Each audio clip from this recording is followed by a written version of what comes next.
I mean, for me, for me, the Soviet championships were just amazing. Like these were the national champion. The joke at the time was it was harder to become the Soviet champion than the world champion. You know, like this was like a 22 player field. I mean, that features Karpov and Geller, Petrosian, and Paul Caress, like Viktor Korchnoi, just David Bronstein, and every name under the sun that you can imagine. And it was sort of like, oh my gosh, like give me this golden treasure, like somebody would have like bulletin number 5 and somebody else would have bulletin number 9. I'll trade you, the Xerox machine. Did you have to buy these, or was it like you had to know somebody to get these? Well, again, my circle of friends, there was a lot of mutual helping. Let's just put it like that. I mean, nobody ever did anything for a commercial result, and these guys were on a different plane of knowledge. My God, they played 15 moves of theory. I was like, should I play the French defense, and what do I do against the advance?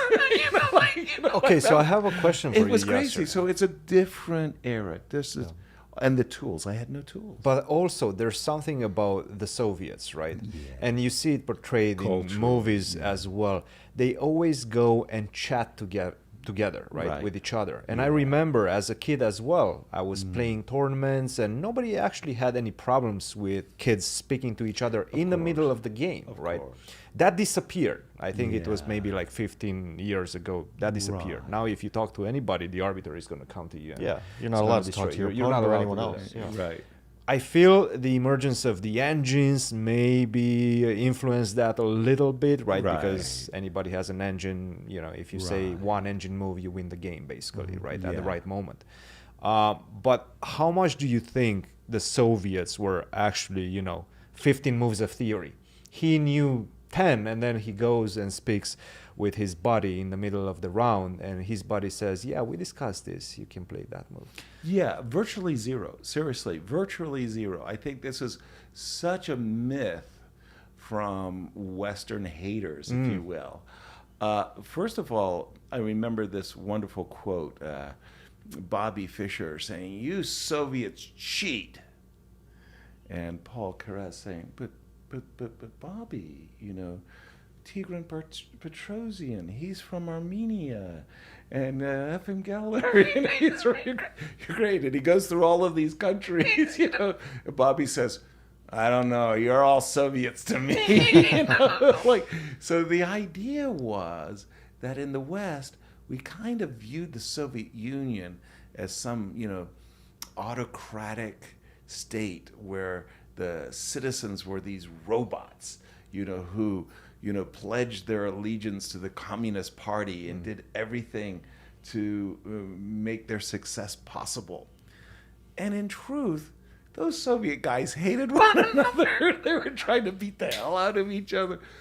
Michael Botvinnik, the world champion, got voted off the Soviet team. Like, this is hilarious, right? But no, Bobby said the Soviets cheat. And then everybody immediately glommed onto this great idea that the Soviets were the greatest cheaters. But there are some stories, like some players, some pressure is put on them by who knows what, some government guy. Sure. And you're saying that there's no way behind the stories? No, on the contrary. I mean, I have no doubt that certain results were fixed.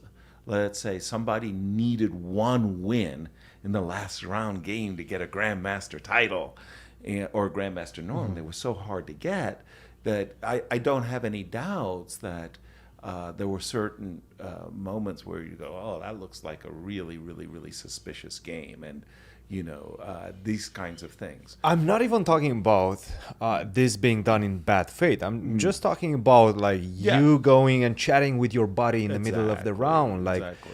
You going and looking at his position and seeing something interesting that you guys maybe analyzed 2 days ago, and then you start talking and chatting and laughing about it. And saying, not necessarily done in bad faith, right? But still, even if you get a hint of, oh yeah, I was supposed to go there, or that idea is important, then you're going to Again, I see this as like obnoxious BS.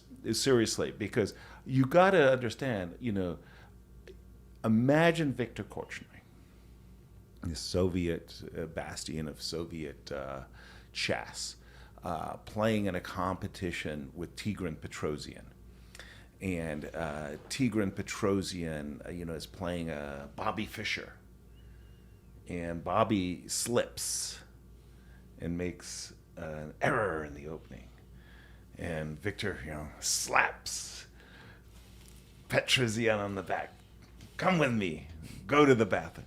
And I remember we talked about this at the Moscow Chess Club. This is how you defeat. This seems this seems a bit out there, a bit unlikely. No chance. A bit unlikely. Zero. But like specifically, so I'm not sure I'm getting the exact tournament right, but Right. Bobby Curacao 62, right? Yes. This is correct. Precisely. Where he accused Soviet chess players of prearranging draws. Correct. Which is a form of cheating. Correct. It's not as bad as prearranging A decisive win or a games, loss, yeah. but it's still something, right? It's not Exactly. entirely. Exactly. It's not entirely fair. Exactly.